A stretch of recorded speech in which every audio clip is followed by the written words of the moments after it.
Okay, everyone, here we go. As promised, a little tidbit of our Pilates core routine. So how this works is we hold in our plank for 30 seconds, and then we do a core exercise for 30 seconds.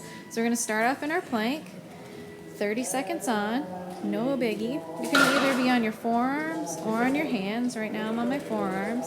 Keeping your body nice and long and strong, belly button pulled in toward your spine, legs nice and strong, shoulders strong. Everything's super strong in that plank. Almost there. A few more seconds, you can do it. Don't worry, it gets easier. All right, our first move. We got runner abs, so we're gonna go opposite elbow to knee. It's not a bicycle because we have that little pause in the end. You can also do it with your heels on the ground. Opposite elbow to knee. You wanna lean back, again, pulling your core in. I'm gonna say it a lot. It's really important. And again, each exercise is 30 seconds. So if you have your own timer at home, feel free to use that. All right, here we go. Back to our plank. Gonna go up on my hands this time. Got a nice sunshine through the studio this morning. So I took this after my boot camp class. So if you hear me saying goodbye to people, that's why. All right, we're almost done this plank. We got another move coming up. You guys are doing awesome so far. All right, here we go. Next move, we're gonna inhale, reach up, touch the toes, bring the legs back, reach for the ceiling, not for your toes. This is called a V-up roll-up. Inhale, roll up, touch the toes, and then reach for the ceiling, not your toes. It's just a little movement on the way back. Really nice. Try to keep those legs as straight as possible. Good, you're almost there. Inhale, roll up, touch the toes. Awesome. All right, here we go. Back to that plank. You're doing great. So if you get a little bored on your plank, I like to either dance around or I'll put one foot on top of the other just to make it a little more interesting. You know, sometimes holding plank can be torturous sometimes. But you got it. Stronger every day. All right, here we go. Next move. We're going to come down on our backs, flutter kicks. So your shoulders are either on the ground or they're off the ground. Hands behind the head. So again, you can have your shoulders off the ground. I like to bring my hands right into my chest when I do that part. It seems a little bit, I don't know, more balanced for me, I guess. When I put my hands behind my ears, I kind of come up a little bit. That's all right, too. Try to keep your knees as straight as possible. You can flex the feet if that helps. Few more seconds, nice and quick flutter kicks. All right, here we go. Back to our plank. Holding in that plank. I'll take a little break here. It's kind of nice. We're almost halfway through this short little workout, so that's awesome.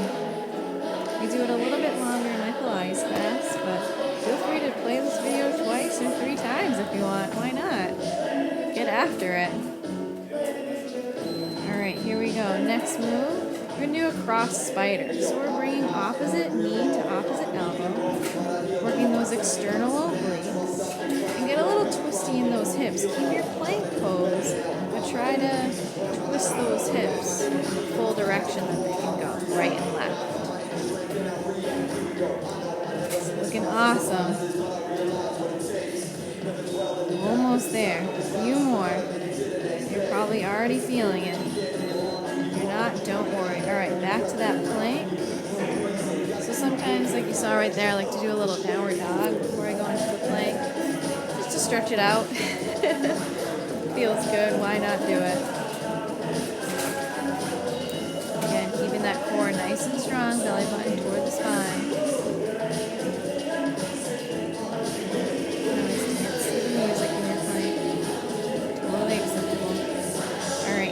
Next move, coming down on your butt. And we're going to roll up and opposite hand to foot. So this is called a one-legged jackknife. If you can't touch your foot, that's totally fine. Just reach up as high as you can. The important part here is to get your shoulders and your back off the ground.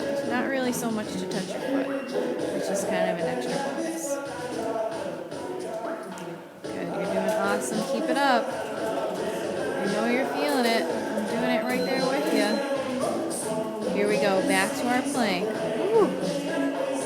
almost there. Just a few more minutes of effort for this little core workout. And by now you're a master of your plank.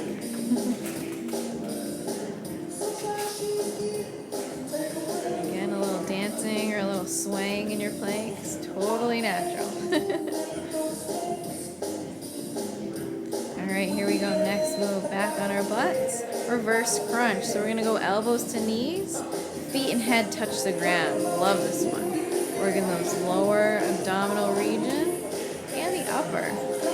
Rectus abdominals. So it's the whole six-pack. Woo! It's awesome. Keep it going. Try to get those elbows to your knees. Really squeeze at the top. So when you touch those elbows to knees, squeeze everything in. Alright, here we go. You know what's coming. Back to that plank. Only got a few more moves left. Can't believe we are almost there. I'm going to say it again, but you're doing awesome. So keep it up. If this is your first time doing this exercises or this type of workout, just stick with it. You'll get stronger, trust me. I see it all the time in my classes.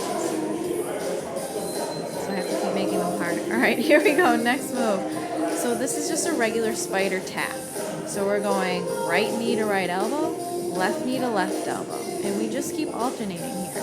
Stay low in your plank. It's easy to want to take your hips up like you're going into a downward dog, but just stay in that plank pose.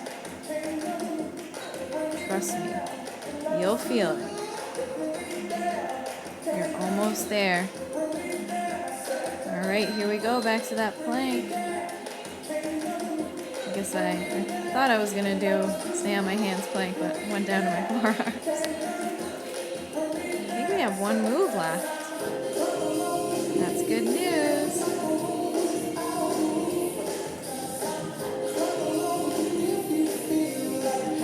Keep it up, you got it. You know these last planks, they're tough. You just got to stick with it. Alright, here we go. Leg lifts and lowers.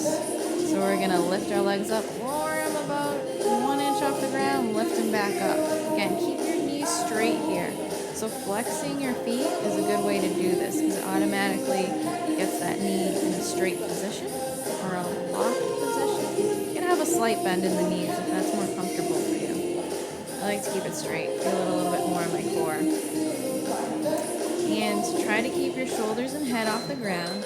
A lot of times you'll see people do this and they'll have their head on the ground. Here we go, let's stretch it out, forward facing dog. Stretch out that core. And take it to your child's pose. You guys did amazing. Awesome job. Woo, you're done.